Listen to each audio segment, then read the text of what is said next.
Gentlemen, good morning. Good morning, everyone. Thank you very much for joining us here at this morning's session, Equipping the Soldier, Balancing Capabilities with Mission Requirements. My name is Jim Way. I'm Director of Marketing at Sightline Media Group, parent company of Defense News, Army Times, and we're also the producer of the AUSA show daily that you see just about everywhere. We did finally get coffee over here, so please jump up and help yourself. Before we get started, a couple of other housekeeping items. Please silence your phones. Our speakers today will give a few opening remarks, and we'll follow that up with discussion and then a question and answer period. Today's session is being videotaped and will be available online after the AUSA convention. And without any further ado, I'd like to introduce today's panelist. Today we have with us Colonel Dean Hoffman IV, Project Manager, Soldier Protection and Individual Equipment, PEO Soldier. Colonel, thanks. Thank you. And we have Colonel Travis Thompson, Director, Soldier Division, CDID at MCOE. Thank you. Colonel, thank you. And joining us today in place of David Kitson, we are fortunate to have Colonel Keith Hirschman, Lead for Emerging Technologies within the Army Rapid Capabilities Office. Thanks. And moderating today's panel is Tony Lombardo, our editor at Military Times. Tony? So with all that out of the way, I'll turn it over to you, Tony. Thanks, Jim. So my name's Tony Lombardo. I'm the new executive editor at Military Times, and my prior gig was the editor of Army Times. And so personally, covering soldier equipment and personal gear is one of my favorite topics because it resonates with the audience.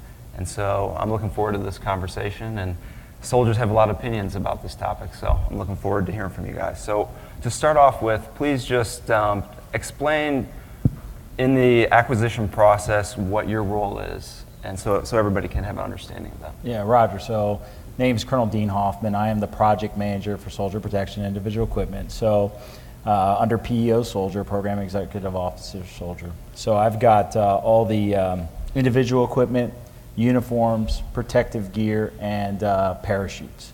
Background has been both supporting the Special Operations Force through acquisition, in addition to serving in the Rapid Equipping Force for several years, doing direct support the Asymmetric Warfare Group. So most of the time it's just taking what could be a QRC and making it into a program record and actually sustaining the force with that piece of item. So Colonel Travis Thompson, so I work at the Maneuver Center of Excellence. I've got the soldier portfolio. Easiest way to think about it is pretty much everything on the dismounted side for soldiers. So it's all your weapons, your ammunition, small robotics, small UAVs, all your equipment, everything Dean mentioned. And the list kind of goes on, about 460 programs. They're all related to pretty much going on the soldier. So career infantry officer for about 22 years. And so background pretty much doing that the whole time. So I'm not an acquisition officer. I think I'm the one that's different up here. But where we fit into the process is that we write the actual requirements and identify sort of the left and right limits of what it is that we're trying to get to the soldiers. And then we run that through the process, and then Dean's team gets that. And then they go out and get whatever that is actually made. So we don't make anything. We just we work with the user, with ForceCom and the soldiers to try to figure out what their needs are, and then figure out how to write that into a document. So that's where we fit in. Okay. Colonel Keith Hirschman. I am part of the Emerging Technologies team in the Rapid Capabilities Office. Just coming from RDECOM Atlantic, where I had been doing something similar in emerging technologies and getting that back to the labs, Army's labs, as well as urgent needs and emergent needs coming out of EUCOM, AFRICOM, USRA, and U.S. Army Africa. So very comfortable in the world of emerging technology. We are just standing this organization up in the last 4 weeks, as most people know, and even the Emerging Technology Office within the last 2 weeks. So I want to introduce Rob Monto, Al Wong will be back here in a second, but part of our team, very small team. We're not going to try to duplicate what the Army acquisition process does, but we are going to try to interject ourselves to accelerate the process on topics that are relevant to the Army's ASCCs. And address their gaps as quickly as we can, get those decisions in front of the Army's leadership, give them visibility, meet the demand of the ASCCs, and then develop. It isn't acquiring like the REF does. It is developing. It's that 1 to 5 year timeline where the thing might exist, but it needs to be tweaked significantly to address the gap. Or it's something we got to take a wild idea and develop it as rapidly as we can to get it in a relevant environment. So Secretary Fanning and Chief Milley, they've made it a big deal to speed up acquisitions. You hear it in a lot of the speeches they give. And a big part of that is the Rapid Capabilities Office. So I guess starting with you, Colonel Hirschman, can you talk a little bit more about what's the timeline? What are you actually going to do to speed things up, to meet that goal? So first of all, we're going to focus on what the ASCCs see as their gaps. So U.S. Army Europe, it is very clear what their challenges are and where some official Army programs might fall short. So we're looking at that 1 to 5 year gap to where some development might be needed. We're not going to stand up a huge organization that's going to take the place of a PM. What we're going to do is bring that PM forward and say, okay, what's the a la carte menu that you can do for this ASCC commander? And this could be personal equipment? It could be everything from personal equipment, if that's the gap. It could be, strategic effects, strategic capabilities. I think, one reason why I'm on this panel today is I think in the soldier equipping thing, we have done Rapid very well. And that's a credit to these guys and what they've done over their career. And we want to take best practices from that. We don't want to duplicate what the REF does. We do not want to get in front of that because that 1 to 6 month timeline works for soldiers, it works for units. We don't want to get in front of that. We want to take that middle ground between the REF and PMs, if that helps. It does, thank you. Yeah. Colonel Hoffman, PEO Soldier oversees a few rapid initiatives right now. Can you talk a little bit about those? Sure, and I think that's kind of where, so first of all, we have what we call the Rapid Equipping Force. How I break those down, and then you have a Soldier Enhancement Program, and then you have the Rapid Fielding Initiative. So when you think of the Soldier Enhancement Program, it's a way to go out and evaluate a COTS item, because if it's already out there and able to be used, does it fill a capability gap? So literally twice a year, we sit down with the TRADOC capability manager, and it's a co-chair. So in this case, it's Colonel Barker, who's the PM for Soldier Warrior. Him and Colonel Thompson are the chairs of that board. And so industry, soldier, anybody can put in a actual topic or opportunity. So he's looking at it, is there a capability gap that this item could actually fill? And if it does, then he's approved it. The PM's looking at, is it affordable? Do we already have something in the inventory that could actually meet that? And what are the characteristics of which we go? If we both agree that yes, we should go pursue that, then we'll actually go out, we'll purchase the item, and we'll do what we call a limited user evaluation. We'll take that data back, and then we'll do up a report, and then we provide that to the TRADOC capability manager. And that could end up to be either being driving a future requirement, i.e. writing language. It could lead to, hey, develop an NSN, or hey, we're just going to go buy that and we'll replace it. Or we could do what we call an engineering change proposal or material change proposal on an existing item to provide that capability also. So that's kind of the Soldier Enhancement Program. When you go to the REF, the Rapid Equipping Force, so that's more focused on a unit. So if a unit's in a specific area and has a capability gap that's specific to that unit, so that's when the REF could come in.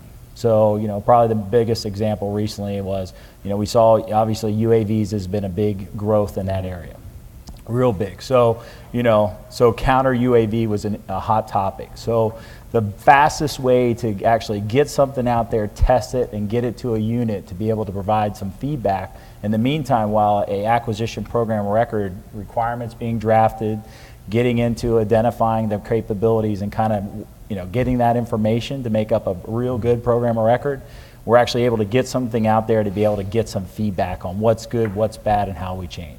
So that's specific to a unit, and that's it.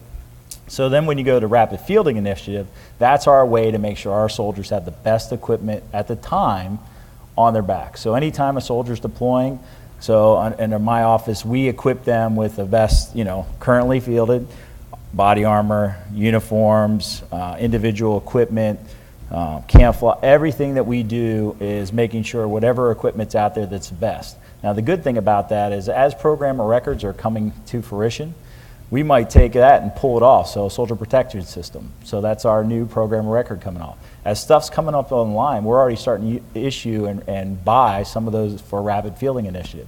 So even though the program of record's totally separate, we can make sure that we're still putting the best equipment on the soldier before he goes into harm's way. And that's really the key of those three organizations. Can you give an idea of some of the equipment that's maybe in the middle of the process right now that's showing promise? So, so right now, probably the biggest initiative that we're working on that kind of ties everything in is the Chief Staff of the Army just recently went to Hawaii, saw that we were doing some limited user evaluation. So that was a kind of example of, we knew, we've been focused on the Middle East for a long time, but now there's kind of, there's a lot of other things that are going on. So, we've kind of neglected the extreme cold weather environments, whether it be jungle or cold weather. But, looking at as the world's, shaping, those are areas where we might have to go. So we started looking at, we used a soldier enhancement program to go out and buy COTS jungle boots. Put them on soldiers, let them wear them for several weeks and got feedback. So, what showed was at that time there was no COTS solution out there. So we couldn't just go quickly to COTS. But we saw the characteristics and capabilities of which soldiers desired in that individual boots. So we kind of took all those and then we came up and we developed some, boots that had different unique things, and we changed it up, whether it's speed laces, non-speed laces, different soles, all kinds of different characteristics to change. And we did some more limited user evaluation. Well, then the chief's like, listen, we need to equip 2 BCTs ASAP. So while that requirement's going through the JSIDS process, we're able to quickly put out a director requirement, which we just did this past week, put that on the streets. Now we're going to try to get 2 BCTs FY. So there's ways to facilitate. Now that doesn't stop the program of record because we need that. And I think that's really the key thing that we oftentimes forget about. Well, why don't we just do everything fast? Well, we have to sustain it. And so what drives sustainment is the POM. So we have to, you got to be able to put in, hey, I'm going to build this and then I need to sustain it, and that's money out forecasted. When we're doing these quick reaction capabilities, we're kind of taking money out of HIDE, but we can't take money out of HIDE every year to keep sustaining it. So that's the real driver of the program of record, is not only being able to issue something, but then sustain it so it continues throughout its life cycle. Yeah, and that really is the key. So, if you're a unit, a soldier receives a piece of equipment from the United States Army, they go, the Army's got a plan. There is always a plan. Sometimes that plan is, when it goes bad, it just goes bad. Because we don't have a program of record, we did a rapid fielding to you. This is the capability you said you needed. We gave it to you for Iraq, Afghanistan, wherever it may be. And when you're done with that mission, it wasn't intended that piece of equipment continues beyond that. But the soldiers may like it. Well, then that's where it comes in on the requirement side. So then I have to follow back up through. So what that did was, my process, can take a little while to do the analysis, do everything that needs to happen. But while we have that process established, we can bridge that gap, as Dean just mentioned, through through RFI, through the Rapid Equipping Force, through SET. We can do ways where it doesn't really, to the soldier, it doesn't really look like there's a 2-year span. It's happening throughout, and then it just sort of becomes part of the evolution of it. And that's really key for us. The longer term things, that we need to go after something that, maybe a little bit further out. I think that's where Keith and his team are going to fit into that. So I sit in the middle of both sides. I have to, I work with the Rapid Equipment Force, RFI, Dean, and all of that team, and then I'm also going to be working for capabilities that I may have that fit into what they're looking at, that we're responsible for. We'll be working directly with them. So it really is, the key is really that it has to be a team effort, and you have to communicate, because each one of us individually can't do it. It really does require us to all work together to make that happen. And I think that's the key between rapid and deliberate acquisitions, is anything rapid, whether you're talking the 6-month timeline or 1 to 5 years, it's focused on a segment of the Army.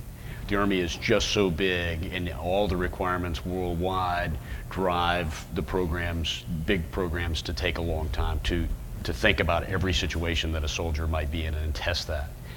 rapid, whether it's ref stuff, whether it's rapid fielding initiative, whether it's RCO, it is, okay, we're going to look at a particular segment of the Army in this situation facing this enemy, and we're going to do something quick, and it might not be sustained, as these gentlemen have said. We might have to walk away from it, but we are going to address their real need. It's a balancing act, and that's the big thing that we need to understand is we can put out the best capability, but just think from a, if you had 5 different of the same item, just think about the supply and the logistics and trying to maintain all those different things. But we want what's best on our soldiers that are going to go fight. So we're going to have to do that. But we don't want to do that long enough that we end up having to sustain several different things. And that's, if you talk to both the Vice and Ms. McFarland, their 2 big things is divestiture. Because if we're just storing stuff and we're not using it, then that's money that could be put into readiness. And so we're really trying to look hard to, tighten up our supply chain so that every dollar is actually put into readiness as opposed to sustaining, stuff that's not being used to actually either increase the soldier's ability from a training perspective or from a survivability, lethality, and all the abilities. During AUSA, General Milley referenced the challenges you're going to face in the future, specifically the growing urban environments, the mega cities. He cited Seoul as a good example. Is that on your radar? Are you thinking about the requirements for these mega cities, these battles that could be happening in an urban environment? I imagine things like night vision are going to have to be adjusted, the weapons you carry. How is that being handled right now? So from the requirement standpoint, it's been on the radar for a while. So we routinely fight in urban environments. I think the mega city, the large cities, that's where it changes things a little bit. But a lot of the equipment, the good thing is that we, I would say soldier equipment, as we write the requirements, we're always thinking about, can this be used in the jungle? Can this be used in open terrain? Can this be used in an urban environment? Can this be used in subterranean? So if you only have something that works in one environment, and nighttime is an environment, that's a one-trick pony. So, when, as Dean just said, hey, we can't have 50 of things, so when you start talking about soldier load and everything, well, that means I can't have 5 different things for those 5 different scenarios. That's just not practical. 5 things, 5 things equals 1 heavy thing. So we have to find that balance that says, okay, this works here, it works there. How do we do that? So it gets to weapon systems, right? So if we use weapon systems, sometimes that may mean that the weapon we have is perfectly fine, but in an urban environment, you may need different types of ammunition in order to be able to achieve your same effects. And so I may need to be able to breach doors more often. Well, that doesn't mean that I need a whole new weapon to be able to breach a door. It means I need something that works with what I have that allows me to breach a door better. And so we have to find ways to incorporate that into our existing systems. And then where we have a shortfall, which we do at times, we have to say, okay, we need a whole new something in order to be able to do that. But from our night vision perspective, I think we've been on track for many years. So fusing I squared and thermal, so that you can use that in an environment, being able to go from, not necessarily having to have both eyes and being able to have a single eye, so that when you're going through an urban area where you have these areas where it's really bright and then it's really dark, your eyes can still adjust and the soldier can still perform. Thermal weapon sights that are coming online now that allow soldiers to be able to identify those targets. Those are all examples. So we've been doing it, but it just changes the focus. Clearly in Afghanistan, it wasn't as much about the urban fight.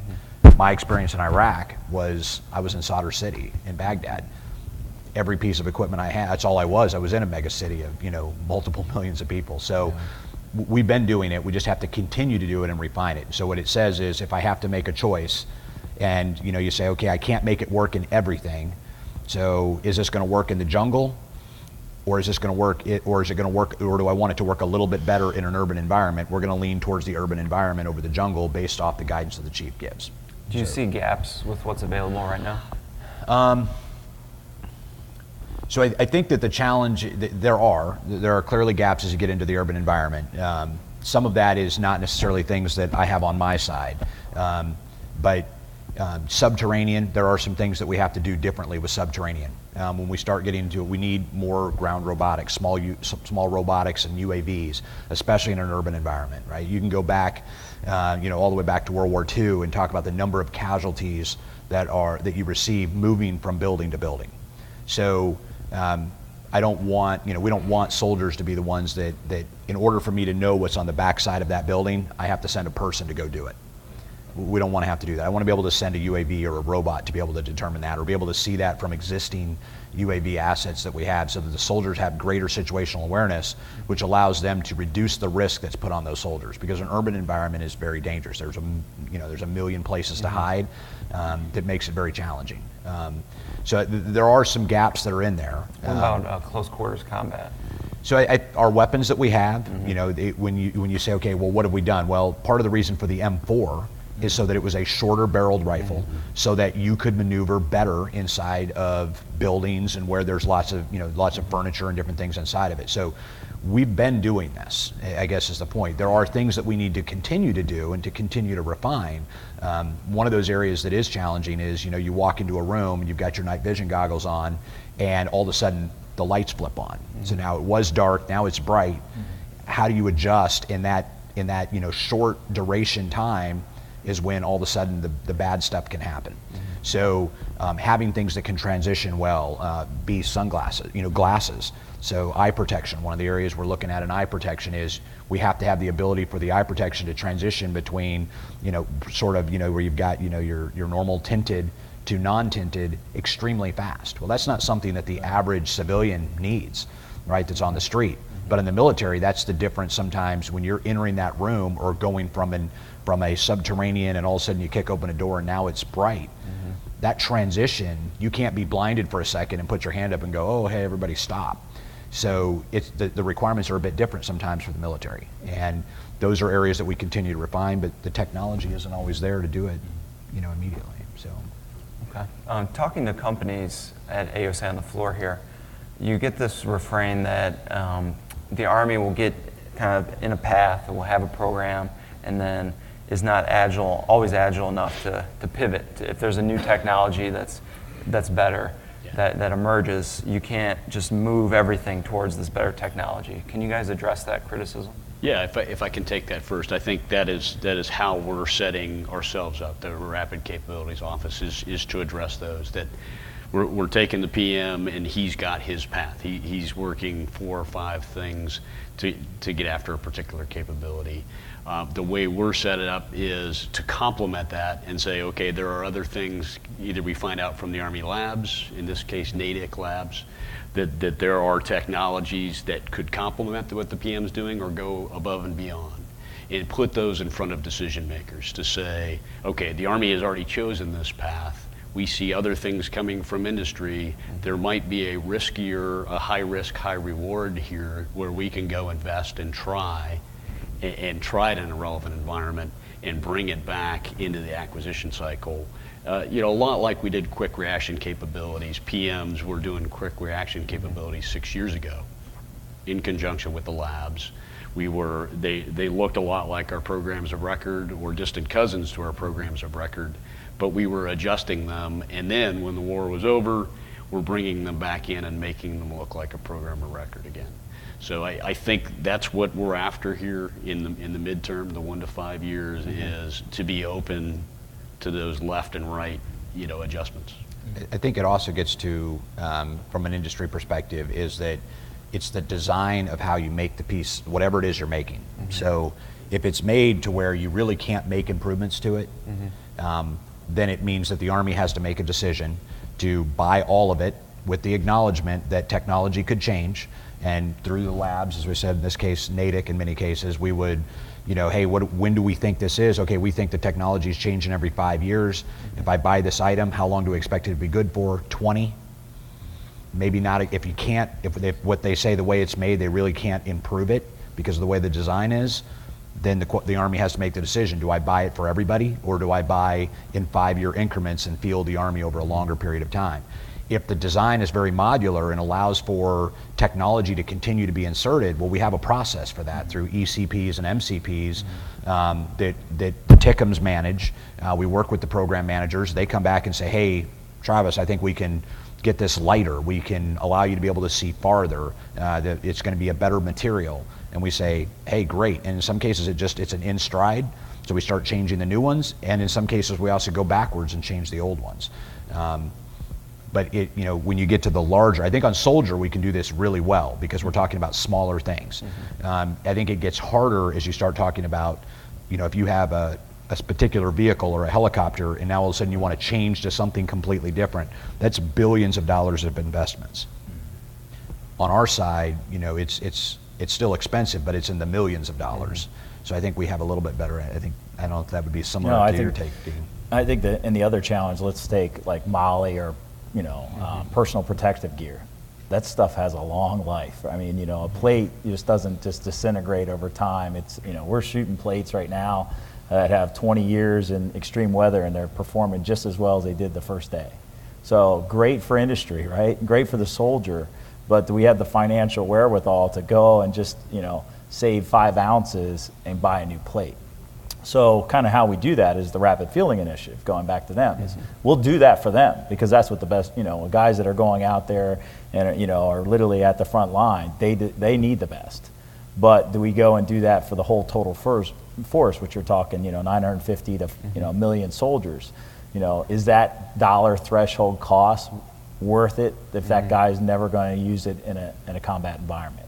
And so that's kind of that balancing act. So we are doing it, but if industry had its way, I think they would like us to replace all those, million items, and it's just the financial responsibility and balance just doesn't often, offer that. Yeah, and an example would be, so the M4, M16 rifle has had over 150 improvements made to it over its lifespan. So it's not, the weapon that we bought 20 years ago is the one we still have today. We're constantly improving it. It looks the same. There may be a different butt stock, there may be a different trigger mechanism, there may be a different front sight post, the front sight post may be removed. So there's differences and changes that go through that then allow us in some cases to add on other pieces of technology. So on a weapon, it's thermal sights, it's fire control that's going to start happening. So you can improve the weapon without necessarily having to do a weapon. Now, if all of a sudden you get to the opportunity to go for a completely new design, many of those things may now be incorporated into that new design, but up until then, you're going through a modular, incremental improvement process as you go through. And it's budget driven. I mean, we're talking night vision goggles. We're divesting of the PVS-7s, and we're bringing on the ENVG-3s. So, we can't afford to just buy them all. It's going to be over time, and we'll start equipping, from those guys that are deploying first and going back through until we get to the total force. But in the meantime, what they have is good enough. And what the guys that are going to go do be called to the ultimate sacrifice, they're going to have what's best. But then you're already hearing headlines for 4th generation night vision, right? So and the Army's on 3. Is there an issue there, or how does that? So and I think that gets back to this. So there's a couple of different approaches. You can say, I need 500,000 of whatever it is that I need. I can buy all 500,000 and start procuring on day one. And that may take me 10 years to procure because of where industry's at, where the budget's at. It takes us 10 years to procure, which is not uncommon to take 10 years to field things on the soldier portfolio from that 5 to 10 year span. But if we realize that the technology, as I said, is going to change somewhere in the middle of it. So now when I write the requirement document, when the PM is looking at it and reviewing it, and we have a plan for procuring that, is it that we are buying, we wrote a contract and said no variance between now and 10 years later? Or do we come back and say, no, here's increment 1, here's what we're going to get, but we expect that around here at that 5-year mark, there's going to be a new capability, and then we'll buy that. And in many cases, you might be able to buy that today, but the cost would be so much higher. So in 5 years, it's now affordable, and in fact, the price doesn't always even change as you increase the new technology and you insert it. Now, when you get, and my boss, General Wesley at the Maneuver Center of Excellence says, technology is on an exponential curve, right? So, between year 1 and year 2, you may still be on that flat portion. Year 2 and 3, you may be on that flat portion. At some point, you're going to take that 1 year leap might be a 600% improvement. That's where we then have to reach over and start to see where that is, be willing to stop the program that we're looking at, and then go after it. But it does get into the approaches, and we do it all the time. We have discussions, Dean and I do, about going, do I want to buy all this now, or should we buy some of it now? And then we work through it, we talk about what we can do within the budget, and then we drive on. And we also keep in great contact with our special operators, right? So, they might be able to go to that quick change. And we'll take some of their older stuff and it's better. I mean, you just look at EMVGs. You got PVS7s, the EMVG, and how many models in between, right? So we have been doing that. It's just, trying to do that for the whole entire force in one big swoop. First of all, industry couldn't even produce that amount, initially. It takes time to equip that many people and fielding and all the, testing. It's just, there's a lot more involved into it. So it's got to be incremental. Right. And so, I would say too that, at times when somebody, this is what I always go, when somebody comes back and tells me and says, well, I have the, whatever it is, I have the widget X that is better than what you have. Sometimes it's better in all areas. Sometimes it might see farther, but it weighs more. It might see farther and weigh less, but the battery life is half as much. It might be good in all those areas, but cost 6 times as much. And so it's when you say that it's better, you kind of have to look at it holistically, because the soldier is a system. Everything on that soldier is a system. So you can't have, we have to minimize the second and third order effects that are induced onto that soldier, and we have to think through it. And somebody may have heard, hey, I want a weapon that shoots farther. Well, you gave me a weapon that shoots farther, but it's so heavy that the soldier can't carry it. Or he can't even see what he's shooting. Or he can't see it, because so you've given me a weapon that shoots farther than I can see, and I can't get the item that allows him to see that far. So there is that is part of the area where industry in many cases is driving. It used to be 20 years ago, the military drove industry, and we said, hey, we want this. And now it's the other way around. Technology has shifted, and they're driving us. So we have to look at that. That's where conferences like AUSA are so critical, is because it allows the PMs, it allows some of the requirements writers to be able to see those capabilities that are out there and say, hey, I like 80% of that and 20% of that. Why can't you do this? And sometimes they say we can, and sometimes they go, well, we can't. And then collectively, we all have to look at it and say, okay, is that worth pursuing or not? And if we do, I tell people all the time, hey, you need to put this into the soldier enhancement program so we can take a look at it and see where we're at. How closely are you looking at our adversaries' technology and what they're buying or testing? Oh, Keith, you came from that. Yeah, actually, this is great. Pay attention to the demand. The demand is coming from the ASCCs, from U.S. Army Europe, from U.S. Army Pacific. What they're saying, what's coming out, in their AO, and we are trying to communicate that back to Army leadership. This is the emergent. There's already a process for urgent needs and emergent needs. And when we're tapping into that and saying, okay, what's possible? What's the PM doing against that?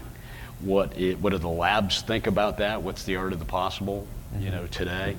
And then what is industry saying? And lining all those things up for decision makers to say, don't worry about this. The PM's going to get there in this timeline, or we can adjust. The labs can help them, or we need to bring in this Hail Mary pass against this new technology because, name a country, a potential adversary is doing it. We need to protect against it. We need a Hail Mary pass. We need to invest in something that supplements or complements what the PMs are. How often are the Hail Mary passes coming in? Well, in the last 2 weeks, we haven't had any yet. Okay, but, good. It's good to hear. But, I think that's why this board of directors, so one of the features of the Rapid Capabilities Office is you have a board of directors that, the secretary is the chair, the chief, the vice, and the Army Acquisition Executive. And so they want to be aware of those decisions that are possibly out there and to weigh in on them and be personally involved. And so that's what gets me excited about acquisition reform, is the Army's getting behind it. It isn't just the acquisition community trying to fix itself, or the requirements community. It's the Army leadership is putting up, and they're going to be a part of this, and that's what's cool. So, and I think too that, so you say, are we focused there? So if you've heard the chief speak anytime recently, anything he does with Congress, he clearly says we're focused on the near peer threat. So again, if I have to make a decision from writing a requirement, am I writing a requirement for something that is useful in Iraq right now or in Afghanistan? Absolutely, the soldiers need it. We're still going to be working on it. But that may be more through the rapid equipping force. I have to ask myself the question that says, okay, is this something that is going to work against that near peer, against the capabilities that we see that the near peer has now and that we anticipate will grow to by 2035 to 2050. So my team has, we're looking at things all the way out to the soldier of 2050. The squad of 2050, because if we don't start looking at that, we don't start identifying the types of things we think we need based on where our adversaries are, then our labs can't actually start looking into those technologies. If they don't help to drive those technologies, Industry in some cases does a lot of that, and I don't know what percentage it is, but industry will do a lot of it through their own use of their money and their R&D money. But the labs a lot of times will develop specific technologies that there isn't a commercial market for, so that then they can pass those over to industry and say, okay, we want X, and here's these 3 or 4 pieces of technology that we've already solved, and then that speeds up the process. But if we don't communicate that long-term vision, then no one's working on it, and then you're sort of just stuck with whatever people can give you, as opposed to being in the driver's seat to say, no, this is where I want us to go. And you know, the advantage now, I guess, over maybe 20 years ago is that, you know, the industry can be watching and seeing a lot of things on open source to see where our near peers are as well, and they can start identifying, hey, that's a problem, and here's how we think we can solve it. Is that happening? It does every day. Okay. Every And day. we're also helping them. I mean, you Right. know, giving them guidance, not specifically on what, you know, the threat is, but getting them to say, hey, have you thought about this? What are you doing about this? What if, you know, something was a higher velocity, or, you know, even a harder round? How would you handle that with your, you know, protective gear, stuff like that? And in some cases, it's the, hey, that's really great, but that's a one-trick pony. That will only work in this situation, and that's it. It doesn't work, you know. So I get to, you know, the arc of a round, if you think about it. So if you're shooting something that's a lower velocity and it's, you know, a 40 millimeter round, it has an arc to it, right? Just because of the nature of how it shoots. You're sort of lobbing it in. Well, that doesn't work real well in a urban and in a subterranean. That's harder in an urban fight in many cases. That doesn't work well in a wooded environment in triple canopy. So then you start saying, okay, how can I get this done in a different way that I can still accomplish the same thing? And then everybody starts working together, because trust me, there is no, we do not own the expertise in thinking of all the great ideas on the military side. It absolutely is a partnership with industry. And I would tell you from, you know, Ms. McFarland, the acquisition executive, down in the acquisition core, the threat is a big issue. She is always pushing us to know our threat. We're getting daily intel briefs. Just in PEO Soldier, we recently had, you know, intel community come in and spend a whole day just briefing us on all the threats, you know, that are out there and the areas of vulnerability for our equipment. So, I mean, we're looking at that, and so we're working closely with NSRDEC, and we're investing in them and the Army Research Lab, and trying to tie our, you know, our 6-1 dollars, which are basic, you know, research, all the way up to the applied, and making sure, and when do they fold into our program of records that get ahead of that threat. So we're thinking there, and especially those areas where industry's not focused. I mean, that's the challenge for us, is we also don't want to be investing where industry investing. We need to invest where industry is not going to invest, where there's no commercial, you know, business for it. Where there's a commercial business, industry is going to go there because there's a marketplace. Where we need to be focusing in is where there isn't a market, and we're the only sole customer. That's the harder thing. Is that partly driven by budget problems and having to deal with less? Oh, of course. Yeah, I mean, we can't have everything, right? So we have to make choices. I mean, there are programs that are great programs soldiers would benefit from right now, but we can't afford that plus the thing we need for our near peer. So what we have right now is good enough. We might be able to solve that through another. So we call it the dot mil PF solution. So we're talking up here a lot about the M, the materiel part of it, but there may be a doctrine change, there may be an organizational change we may be able to make, we may be able to focus on training so that somebody knows how to use it. And you know, many of the fights that we're fighting now are the same ones I fought as a lieutenant, but then there's nuances to them that make them more complicated and more difficult. Can you get around those from those other ones? And the answer may be we can, but it's too difficult, we need a material solution. In some cases, it's, yeah, but we can't afford the material solution because we need to get something else where that's going to be a critical failure. So we prioritize the gaps across the Army to determine which ones are the most important, and then that helps the chief and the vice to make decisions about where we actually invest our modernization dollars towards. And that's key. Not everything's material. I mean, that's the big thing, that everybody looks to materials to be the solution, but what we're finding actually is there's a whole other opportunities out there that can actually be done quicker, faster, at less cost, until we get a chance where this program's up for a rebuy, and then we, be able to add that solution into it. And I think the tightening of resources and dollars forces PMs and people in our world to reuse what we already invested in, whether it was a quick reaction capability and, okay, what pieces can we take out of it? It was built for Iraq, or it was built for Afghanistan and for units there. All right, let's pull that back, take a few things off.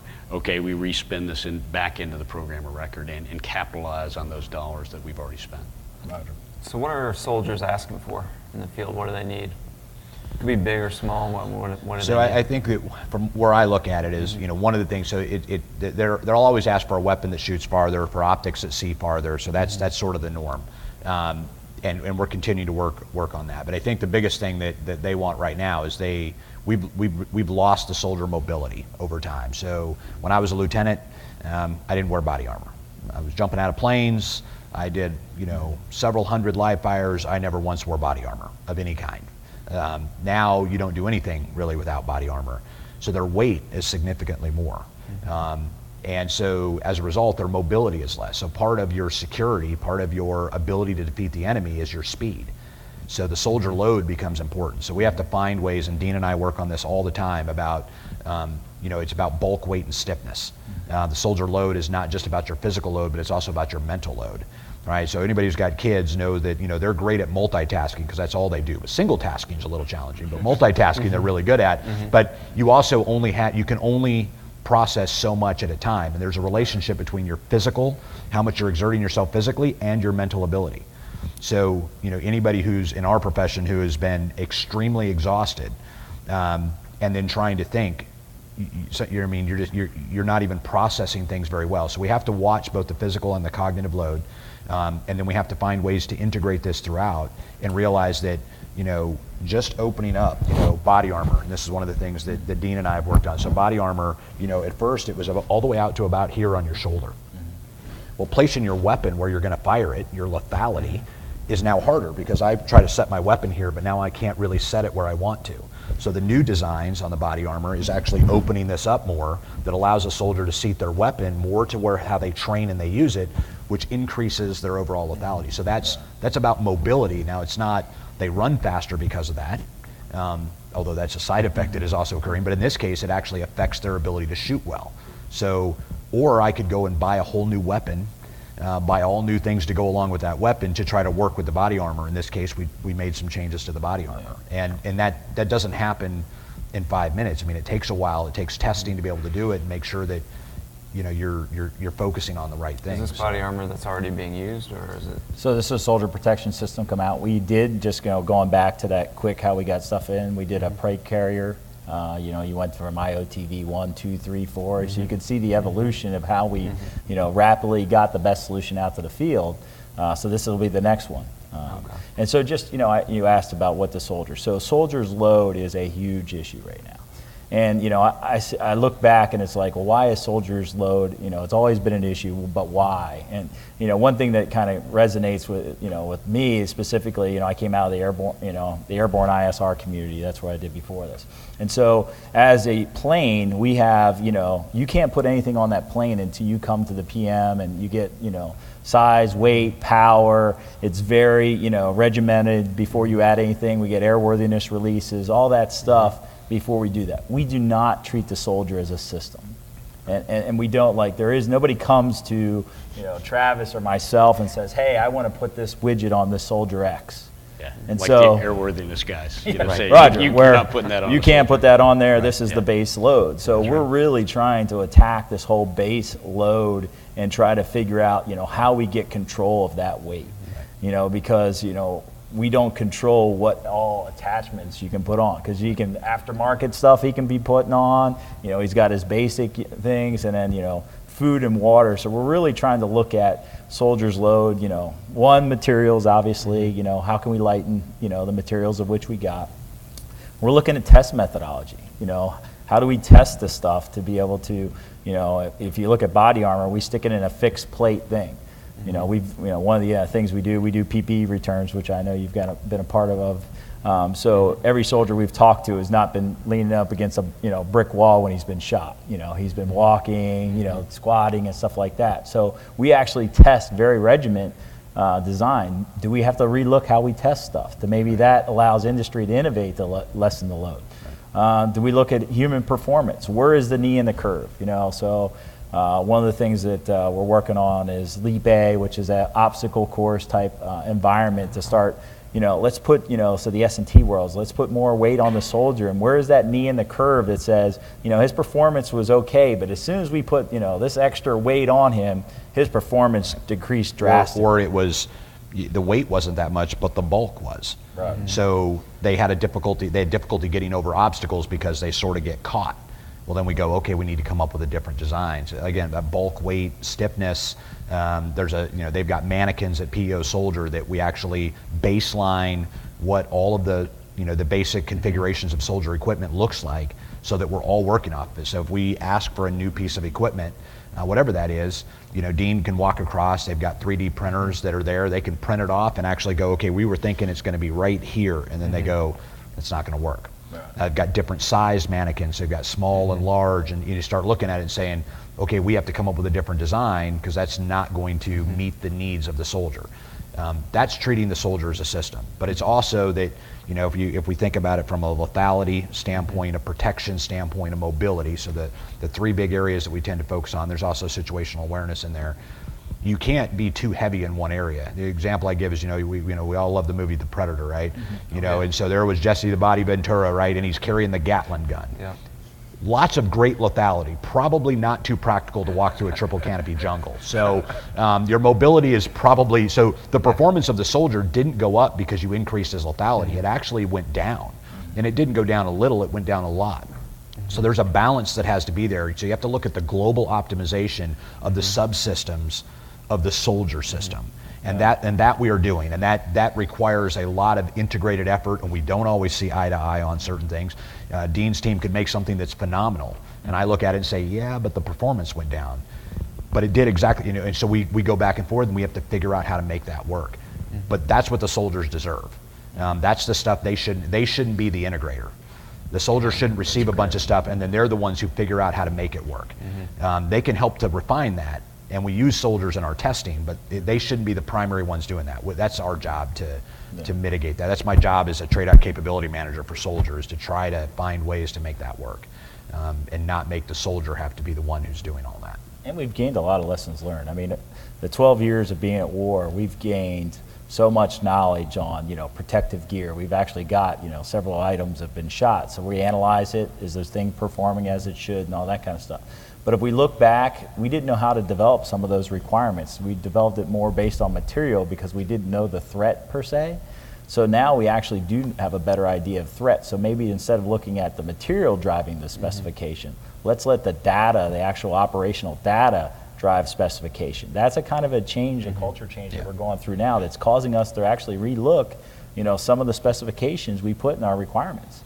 So that, that's a huge thing. And what that does is allow industry now to innovate in areas that they probably couldn't because they were driven to this spec, whether it be material or performance type specifications. Okay. I'll ask one more question and then we can open it up to the floor. Okay. But gender integration, it's coming. There are going to be women entering new combat type jobs. So I'm wondering how that ties into equipment, possible testing, possible challenges. You mentioned, not wanting to hear it from the field. This might be a case where you will. So I just want to hear from you. No, I think so. We actually we work on the and what I would like to say is, so first of all, gender integration. There have been female soldiers in the Army for a very long time. Right. So we've been building equipment for female soldiers for a very long time. You can take certain things, right? The M4. So I talked about the M4 earlier. What's one of the reasons for a collapsible buttstock? Okay, it's not for female soldiers. It's for soldiers that have shorter arms, right? Whether that's a female soldier or a male soldier is irrelevant, but it's for soldiers with shorter arms, so that you can fit between, right now, probably if you were taking men and women, we build most of our stuff between the 2nd to the 98th percentile. Does that mean that we don't have the size 18 boot and the size 3 boot at times? It absolutely does, but we can get that for them, and there's a way to do that. When we start talking about integrating female soldiers into the maneuver force, so that's something that I have to look at. But there's not right now a special ruck that's for maneuver soldiers. The ruck that they have is the same ruck that everybody else has. Now, we may look at it and realize we do need to have a special ruck, and there's a particular one that we're looking at, the Molly 4000 for the airborne community, that may be a maneuver soldier ruck, and therefore it's more tailored to the needs. We may realize that there's some adjustments that need to happen where the pressure points are on a male soldier or a female soldier may be different. But I think in many cases we find that it's the difference. Dean and I are different sizes and we have different things. So how do you build things that are modular, tailable, scalable that allow us to work towards that? When you get to uniforms, there are female uniforms. You get to body armor, there's female body armor. So there are already a lot of things. The question is, are we getting the right test data? And so recently, as we've been doing the soldier protective system stuff and I'll push it back over to Dean here, we've made sure that there are female soldiers incorporated in that. When we've done the LEAP A, the Load Effects Assessment Program Army, tests at Fort Benning, also at PEO Soldier and Natick, we've made sure that there are female soldiers that are participating to provide feedback.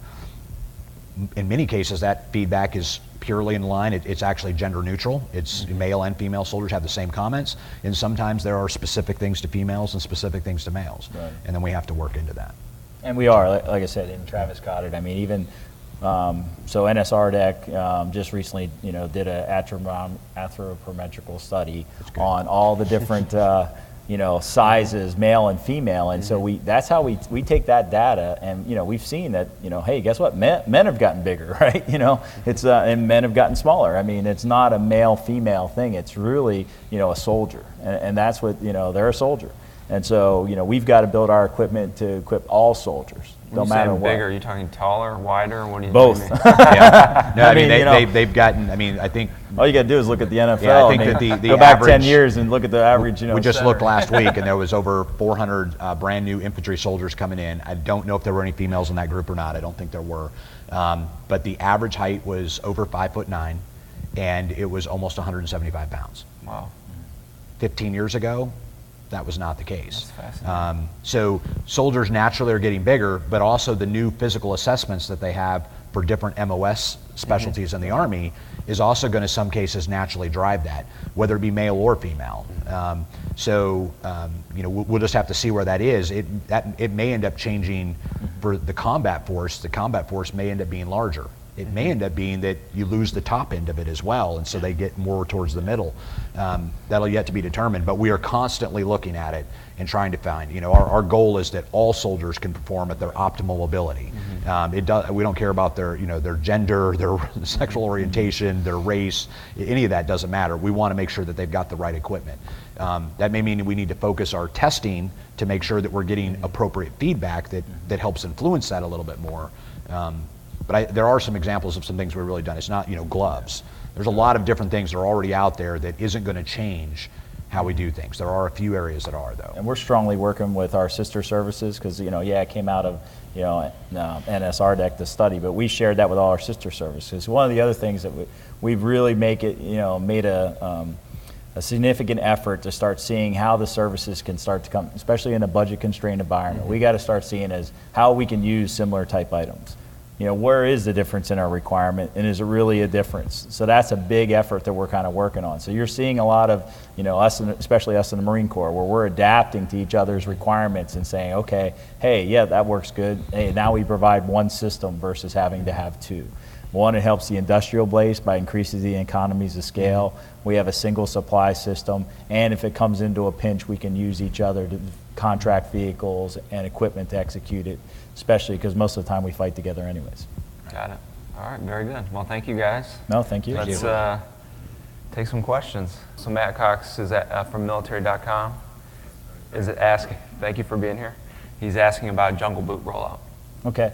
So, like I said, just recently, the Chief of Staff of the Army was going through 25th ID. We were doing a limited user evaluation on both jungle uniforms and jungle boots. He saw some things and he was like, hey, how can we get this out here faster? So, taking that acquisition process in. The requirement documents right now going through what we call the Army requirement and the AROC process.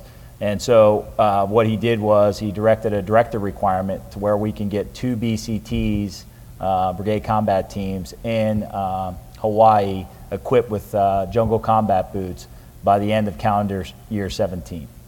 So we're really, the request for information just went out. One of the things that we're trying in an effort to expedite contracting is we're going to use this request for information to see what industry can do hopefully faster. Because what we'd like to do is get a BCT out in March of 2017, do the first one by then, and then we got till the thing. But if we can do it faster, we want to do it. So it's not always on us to make acquisition fast. So really, it's a challenging industry to say what can you do based on here's the requirements that we know we need.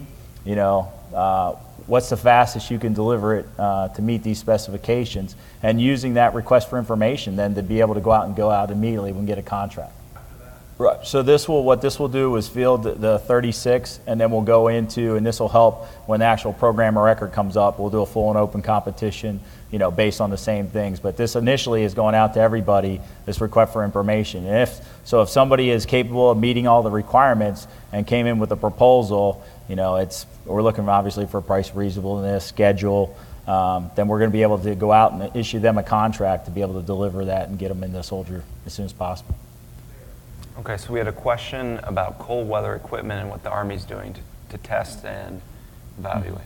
Roger. Yeah. So, you want to start from the requirements first? Yeah, so on the requirements side, we've got an extreme weather document that's going through the process. It's a CDD, so it's early in the process, but that is intended to spit out several capabilities. So extreme cold weather, uniforms, boots, and then hot weather as well.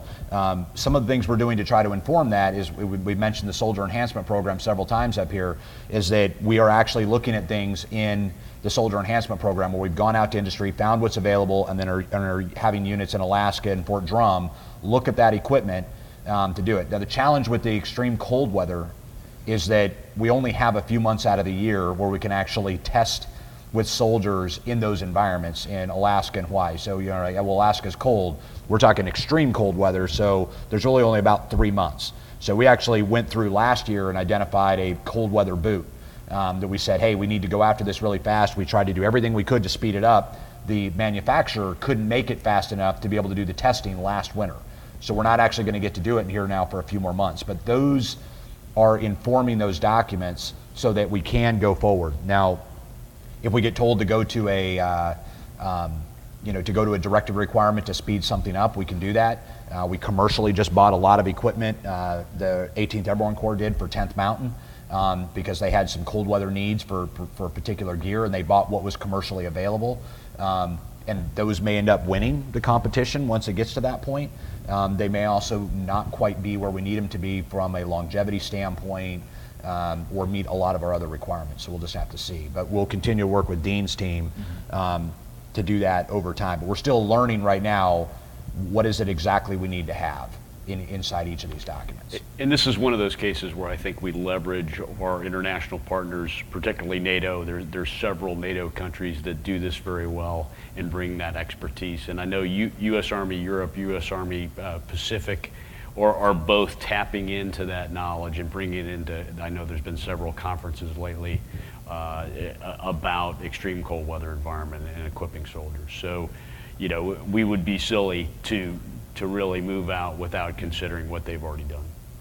And actually, Keith brings up a great point. So I'm actually in contact. So Switzerland, the Finns, and the Denmarks, Danes, are all in the process of putting out a solicitation for new cold weather equipment. So we're literally watching what they're buying, because these guys, have a lot of expertise. So we want to take in, what are their requirements? What are their specifications? So, and feed that back to the maneuver center to say, hey, this is what our partners are looking at. We also have set up partnership with Canada, with the Canadians, and their extreme cold weather testing, and what are they wearing? These guys live in that, much more than we do, actually. So what are they doing? So twice a year we have a symposium, a cold weather symposium and a hot weather symposium, and we get together with both 10th Mountain and USARAC and hear what their issues. The biggest challenge, talking to it right now is the industrial base. They weren't focused on cold weather, especially where we needed it. Because, for, how many, people in this room are in the, need a negative 60-degree boot, right? It's not something that the market, there's not a strong market for that. But yet we might have the ability, have the need to fight in that type of environment. So, that's the challenge, is those gap areas where, industry hasn't been focused. Obviously, the Berry Amendment, and making sure that these, it's all purchase U.S. A lot of stuff has went, especially in the cold weather equipment, is done off seas. So it's getting industry back involved that this is coming, and there is a demand, and that we're going there. And then also just believe it or not, we didn't really have a program of record for a lot of this equipment. It sounds like, well, we've had this stuff, but if you look back, the trigger mitten gloves that Alaska used were 1950s technology. I mean, they work great, but what can we do to improve them? Less bulky, textile, all that kind of stuff. Be able to control some type of electronic device with a finger. There's a lot of additional capabilities that are out there now because technology's done to improve that. Because we can go out just like we're doing right now and buy a bunch of equipment, but it's sustaining that equipment and getting it into the budget that that soldier, if he does get a hole in his mitten, he can take it in and get a new set of that same type stuff. So that's where that program of record comes in, to be able to not only equip them, but to sustain that capability as we go on.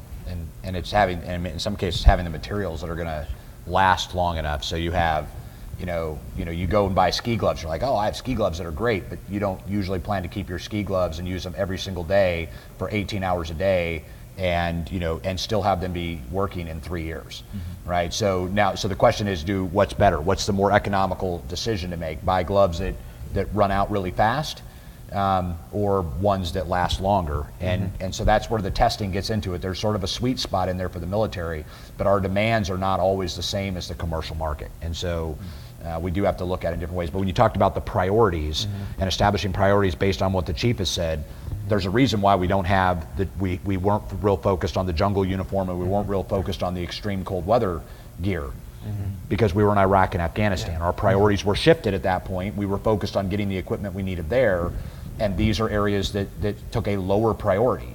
Now, because of the current threat, they're increasing, and so therefore we're going back into the process. Would have been great if we would have been there 6 years ago, but 6 years ago we were working on a lot of other capabilities that we needed for a different part of the fight and where the priorities were. And you'd be surprised, I was talking to Sergeant Major up at USARAC yesterday here at actually AUSA. We were talking because he's got a big meeting where he's actually going through and trying to figure out really what each one of his soldiers need by MOS, because maybe not everybody needs 7 layers and all that stuff that comes with it.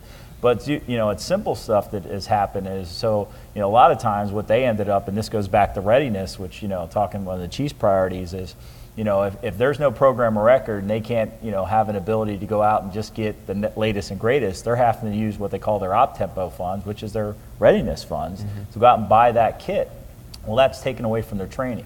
And so that's their frustration. But then you get into a situation where that's not really their job. So one of the things he's frustrated now is the boots they got don't fit the bindings of their skis. And it sounds simple, but it's just how things evolved. It might have been a great boot, but if it doesn't fit the binding, then how effective is it? And are the skis that they have ones that they commercially procured, or ones that were a program of record? So boots so all of a sudden you start realizing where that integration stuff comes down to the lower level, and then it wasn't connected for some reason. So that's where it helps to reach out to our foreign partners, our 10th Special Forces Group, that's their area of emphasis, so they have a cold weather environment thing, and literally trying to see where everybody's going, and then taking a system integration approach to make sure the boot that we get, and that you might need several boots, depending on the weather, a negative 60 to a negative 20 boot, and does it fit their ski and their binding and the snowshoe and all that kind of stuff? Does it have the appropriate traction for track vehicles and all that kind of stuff? So there's a lot of challenges out there that just weren't on the front page, and so now we're having to go back and look at that and how we fix it. Okay. I think we got time for one more question. Yep, Charles.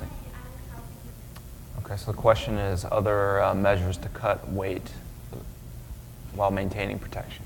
Roger. And so, we've kind of talked about something already. So obviously material is the first thing we're looking at. What are lighter weight materials out there to be able to provide the same protection, if not, better?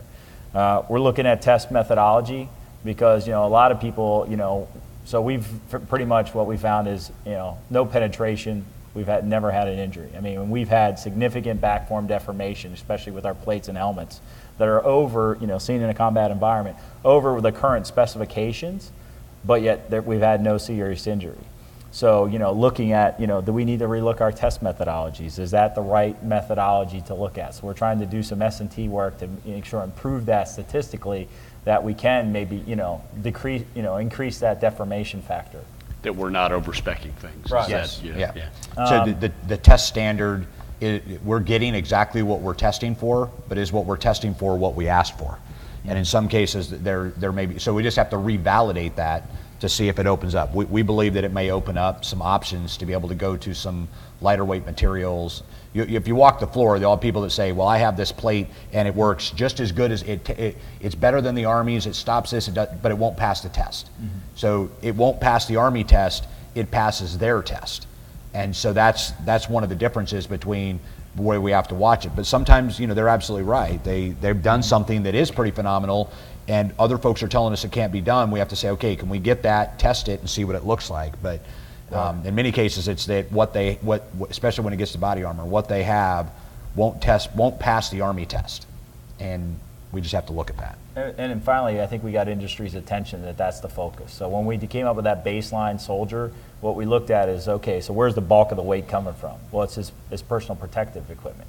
So the other thing, if you've looked at the evolution of body armor over the last 10 years, I mean, we've gotten smaller, more modular. So that now allows that commander, and so that's some of the things we're looking at also is just policies, right? So the commander on the ground has the ability to adjust his protective gear. So you remember, Travis was talking about he didn't even wear body armor. Well, okay, well, I might be in a mountainous environment that, I'm going to have to get to my objective much faster, quicker. So I'm not going to wear. I'm going to take that risk, and I'm not going to wear a protective gear because the threat doesn't warrant that. Or he has, instead of just, hard armor plate, he's using his soft armor protection, which, provides protection, but maybe not as much because the threat's just not there. So providing that modular capability to give that commander on the ground, the ability to adjust his protective level is huge. And they've all said that. That's great. Yeah. So we've at Fort Benning, one of the things that RCG directed was that we take this concept that Dean just talked about, PPEP, which is what it is, which is personnel protective equipment posture. So if you're familiar with MOP gear for your protective gear when you're in a chemical environment, you don't wear everything all the time. You go, hey, situation starts to look bad, you need to put on, you need to be wearing your pants so that you don't have to do it. You need to be wearing this, and it grows over time. The equipment posture would be the same thing. It's a conscious decision about, do I need to be wearing my side plates in this situation? And there probably are minimum standards that unit commanders identify, and then as it works its way down, they can make the decision. But that also means that the equipment has to be made in such a way that allows you to say, they walk up 5 minutes before you're going to execute the mission and say, hey, back plates aren't needed and side plates aren't needed. And what I can't do is go, I'll be ready in an hour. Right? Because then what's everybody going to do? They're just going to say, I'll just wear it. So it's got to be that they can actually take it off and do it. It could be where you take it off and it's on a robot, right? So the robot's carrying it. You don't need to wear all of it between, downtown to here. But once I get to here, I need to put everything on. Well, I don't have to wear it 24/7. So if I can reduce the load that I'm carrying over time, I now have the energy needed to be able to wear it for a short period of time. Wearing body armor for 20 minutes is not a difficult thing. Wearing body armor for 20 hours starts to break you down a little bit. I don't care who you are. So some of this, when we say that it's not all about material, we're looking at material solutions, we're looking at policy solutions as part of that .mil PF. And then that also gets into leader planning, for example, at Fort Benning. Are leaders actually being trained in the NCO, in the NCOES and the OES schools to plan for things in a way that says, okay, do you have to carry all your body armor at this point, yes or no? The easy answer is yes, all the time. That doesn't make it the smart answer or the right answer, but it's the easy one. And it's interesting too because, it's funny, we've given soldiers, so if you look, he talked about the Mali 4,000 ruck. That's a 4,000 cubic inch ruck. That's just the way. So a Mali large is 5,000 cubic inches. You know, and I'm sure there's people in here when you go on a trip and you take that suitcase and you fill it to where you can't, till 70 pounds, right? Whether you need it and you're going for a day or you're going for 5 days, you're going to maximize what you put in that thing. Well, soldiers do the same thing. And so that's where that leadership discipline comes in, to check the ruck and check their load, to say, hey, do you have just the basic essentials of what we said and you're not taking any more?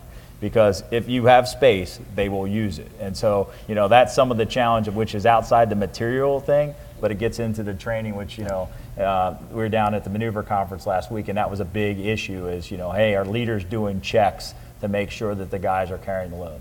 And then the last one I would say is human performance. We talked about is, you know, okay, do we need more protection here, or can we, you know, do we need less protection here? Can we change the protection, you know, weighting, you know, to where, you know, what is the statistical data show that, hey, most shots are being in this area versus that area? Do we make sure we have better protection in that? So we're looking at every option, and just, if we can make a soldier faster, more concealable, do we need more protection?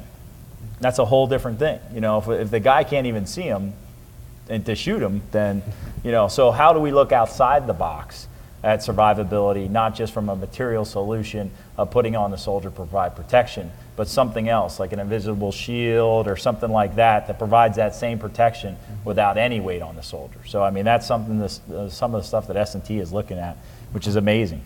All right. Well, thank you guys very much for being here. No, thank you. It was Thank you. extremely interesting, and I know I got some story ideas out of it, so thank you. And thank you for everybody for attending. You bet. Thank you very much, gentlemen. Thank you again very much for your time. And I'd also like to thank our sponsor, Photonis, who have a very long history of developing the world's best night vision technology.